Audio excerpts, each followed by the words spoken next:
What's up, everybody? Your boy is back with another episode of Bullish's Top Stocks to Watch for the Week and Why. As always, a couple things before we get into it. Hey, these are only my opinions. Do your own due diligence. Two, hey, if you like this episode, and even if you don't, hey, give us a sub here on YouTube. Help us feel me feel good about myself. Also, real underscore bullish is my handle across Twitter, Stock Twits, Instagram, wherever you get your social media poison. I try to kind of post there a little bit more regularly than other places like Reddit. I'm really not active at that, but hey, I like passing opinions and advice, not advice, but opinions. What I'm looking at, what I'm playing at, just kind of fun shit. So hey, let's engage there. Drop some stocks you want to take a look at, and I love it. I always say that stock trading and investing, however you look at it, betting, I don't agree with that, but they're all kind of it's like a team game, right? So the more eyes, the more people, the more ideas you have, the better you're going to be about this shit. Not to say they formulate your opinions, but they help you think about things in a different way.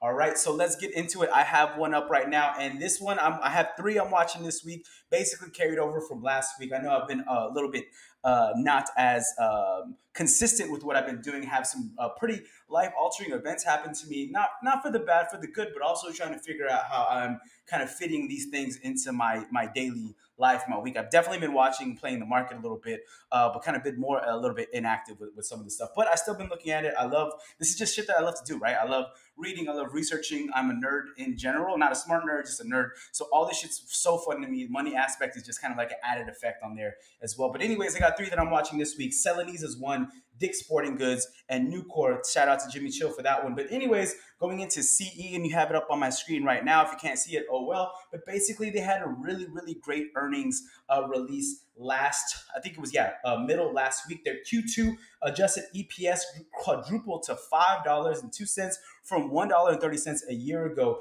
Net sales jumped 84% to 2.2 billion. They raised guidance and they said they're going to have a good end of year. Basically, that's like over 300% same quarter last year, the year over year EPS growth. That's amazing. When I look at things like that, and I'm like, fuck yeah. It was holding strong before the Monday sell off, as we'll go into it, but then it fell out of the channel. That's kind of why I'm a little bit more hesitant with it now. Overall bullish, especially if they break up back over the channel, and I'll show you what I mean by channel. But anyways, that's what got me looking into it. I was looking at this basically two and a half weeks ago, played it off and on. Full disclosure, I was in this. I'm not in it anymore because like I said, the whole channel thing. I have my rules, and it kind of broke my rules. I still kind of made some money off this one, but not anything to write home about. But still, I still am overall bullish for this. But anyways, it's just to break it into how I like to do month, week, day, maybe some since we're in the middle of the day on Monday, some breaking down some times for this one. But anyways, I like this upward sloping channel on the month level. That's how I'm going to look at it first. I would want to see the screen, but basically what you see here is the top of the channel, right? You have two clear channels, and it gets a little bit more clear when you break it down to a smaller time horizon. But basically what you see here is it's following an uptrend, right? And then you see a double top here at about 170, right? Let's call it 169, 170, right? It's respecting this line here, and then you see definitely a sell-off, but still it was overall respecting this upward channel that it's been in since basically, let's call this 121, right? So the beginning of the year, there was a small consolidation, and then it busted out from there. I like a lot of things about this still at the month level, right? Especially if it catches this channel and goes upward. But basically, you have RSI cooling off. So basically anything between these lines or over those lines or approaching these two lines on the upward and on the downward, 70 and 30 respectively, are kind of areas of possible correction coming soon. So anything like 30-ish and below is oversold. Anything 70 above is overbought. And so you can see some corrections coming. But it's pretty much been staying stable. See, hey, look, it breaks over this 70 line. You see a little red here at the month level, and then it corrects, right? It gets back under this normalization line. You see MACD also moving average convergence, divergence, kind of still with this upward momentum. You want this green line as far away from this yellow line as possible and extending more. You kind of see it kind of doing that still, but kind of more remaining flat. I like a lot of things about this, honestly, at the month level. I would want to see this green because, you want to stay with the trends being green. But hey, I could see why it needed to correct at the top of that channel. It gets a little more clear when you break it down to the week level. Like I said, I'm only going back as far to start of the channel. So 1-1 again, 1-4, looking at this at the week level. And as we talked about, and I'm just gonna do this out of order, but see, this RSI was raising here. And this isn't like fucking rocket science. You can put these things pretty quickly at a study, at RSI, and then you'll see some of these things pop up. But anyways, From 125, it was an upward RSI coming in. You see MACD kind of mirroring it as well a little bit. I love when these kind of indicators line up. You see how this is going green up, and then you kind of see a correction here. That's exactly what happened. I think that was 614, right? So you see a pretty bad correction there. But anyways, it needed to do that because it was at the top of this channel. It respects at the top and at the bottom of the channel. Basically, it respected the top, and this is super important to me because, and these are areas that I look for, and kind of why I sold it earlier today. But basically, what you see is a channel going upward. You see a heavy area of resistance here at, like we said, 169.56 ish. But this kind of creates two different resistance line here. You have a resistance from the top channel. You have resistance at this line of resistance in general for the support resistance line. And then you see a sell-off coming here. What you do see here at the bottom is support, right? At 614, you kind of see it protect this bottom of the channel. Overall, still going well for me. It's in a more of a consolidation period, but I have one that I'm fighting, so I didn't want to fight this one too, and I just wanted to take my small profits and get out of it. I had a plan. It broke down the plan. It didn't go back to where I wanted. I wanted it to find support here at the bottom of the channel, but it is finding support at areas it needed to. It needed to find support here at 145 ish. It did again, and then now it's going to play this next area up, which is 148, and then I want to see now the next level is what I wanted at is what is going to do at this area of 155. That's important to me, and it just didn't look like it was going to break it. And you see, you have an area of resistance. You have channel resistance too. So now you have two resistances working against this. I'm overall bullish on this stock, but I wanted to get where I wanted to go and in this channel again to respect it and see what it's going to do next. But also, at the week level, you see this, last week, basically you had very bullish volume coming in, right? Over average trading, right? That you hadn't seen in, let's say 1, 2, 3, 4, 5. You hadn't seen this in about a month or a little bit over a month.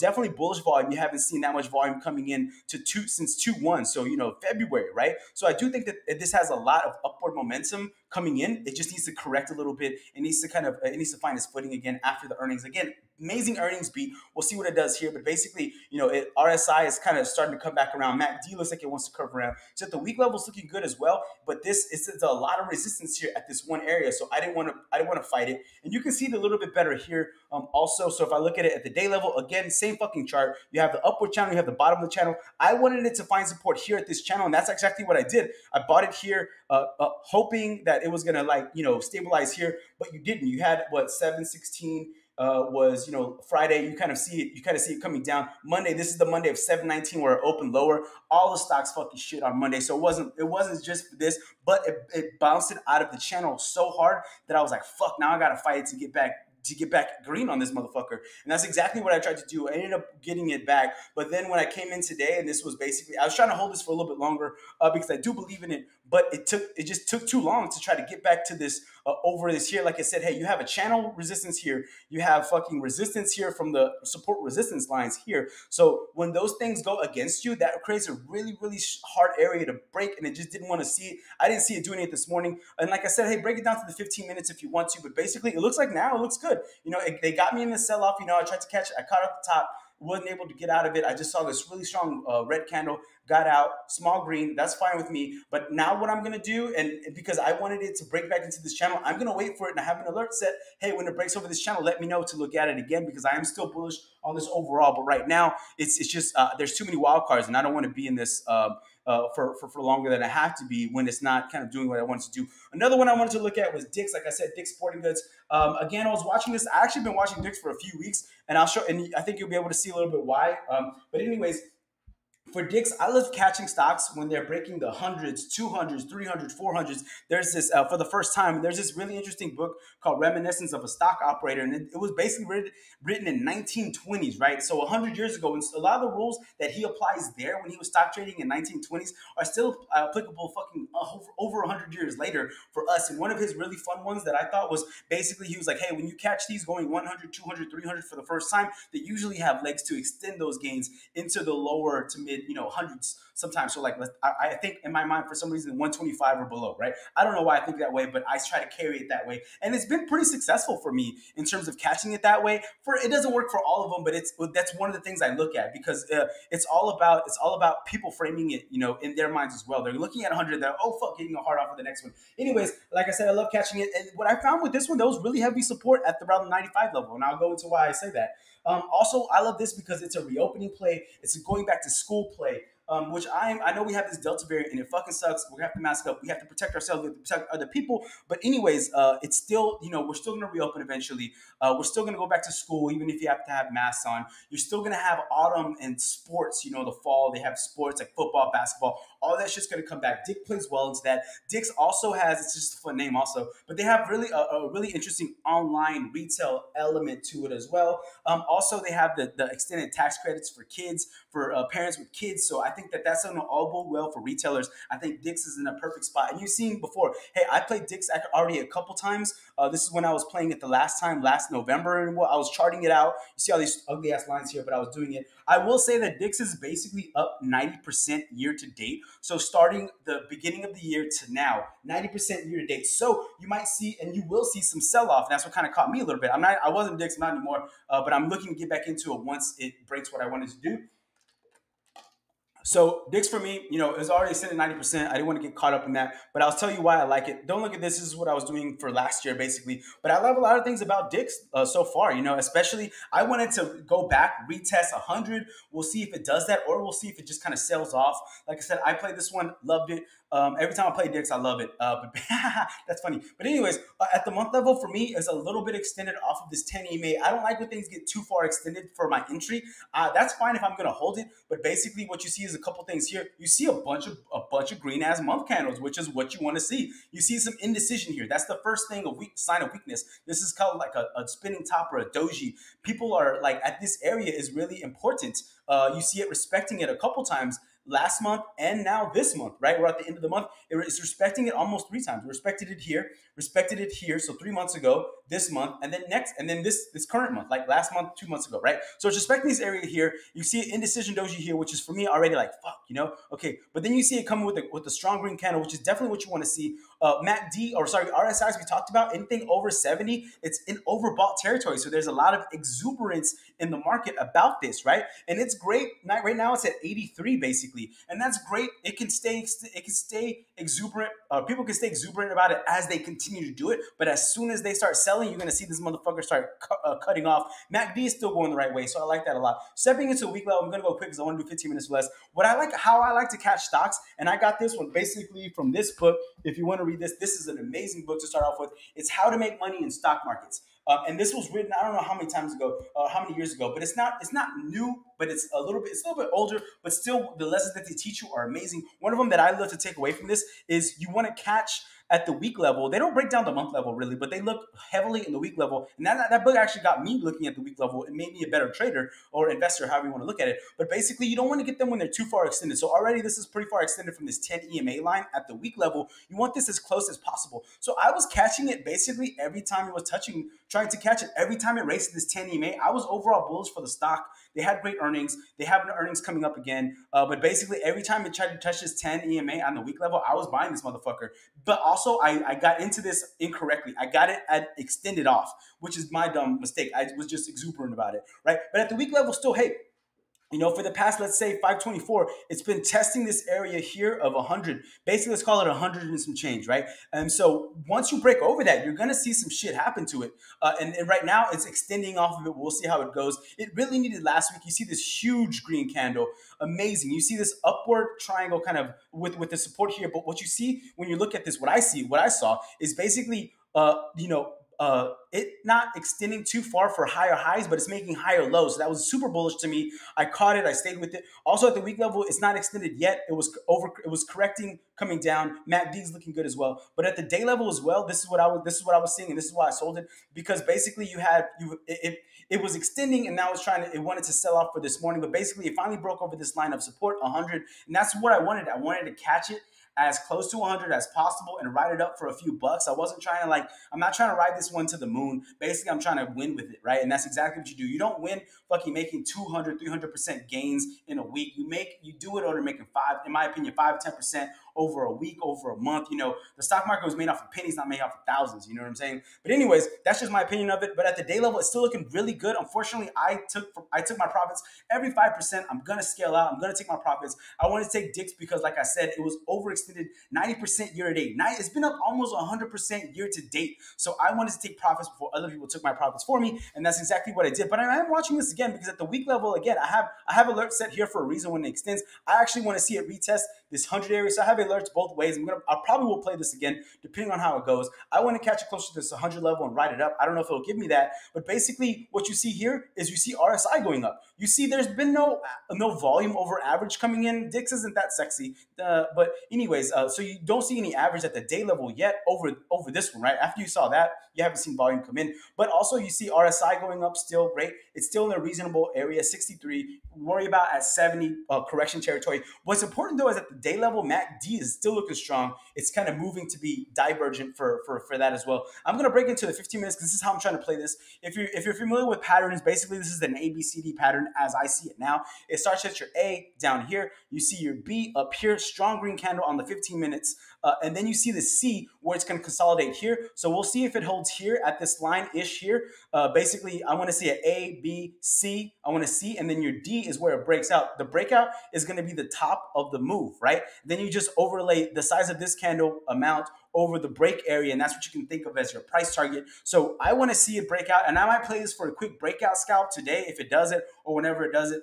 If it's not today, then I'll probably hold off on it and see if it cools off. But that's how I'm playing Dix. I took my profits on Dix already. Ha ha ha! I love saying that word. But anyways, so those are two I'm looking at so far. Celanese, looking at Dix. Also, this other one I'm looking at, I got this from Jimmy Chill, but also I've been watching it for a little while. It's called Nucore, and basically Nucore, there's like two bangers in the steel industry, right? Nucore is one of them. Jimmy Chill is super bullish.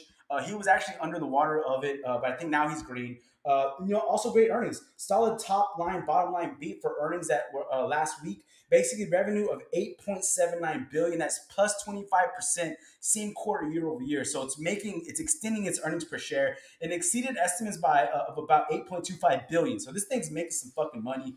Earnings per share up $5 and some change. Let's say up from $3 in the first quarter and 0.36% year over year. It was a record beat for the company, basically. And they expect next quarter to be even better. So they beat the shit out of expectations, and they expect to beat the shit out of expectations again. Also, what I like about this is it's almost a reopening play. I want to say infrastructure plan. As we may or may not know, there's an infrastructure plan for $1.2 trillion.